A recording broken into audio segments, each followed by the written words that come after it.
কি এগুলো? এটা এটা হচ্ছে কি টাকা। টাকা কিসের হয়?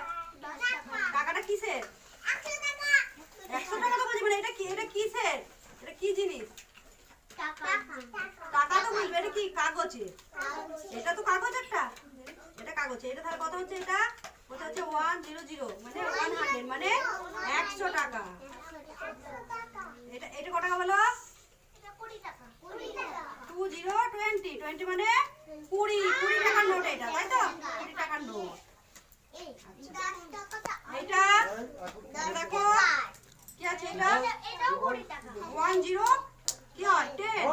10 মানে 10 টাকা। আচ্ছা এগুলো হলো কাগজের। আর এগুলো হলো কিসের? এটা ধাতু। দেখো এটা এটা এটা এটা কিসের? এটা কত টাকা?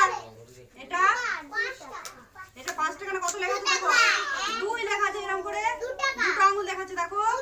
কত টাকা এটা? 2 টাকা। আর এটা 1 টাকা।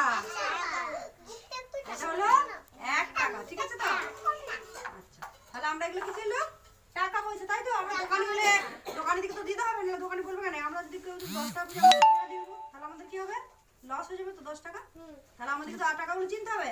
হ্যাঁ ঠিক আছে। হাততালি দাও। টাকা চিনতে তাহলে।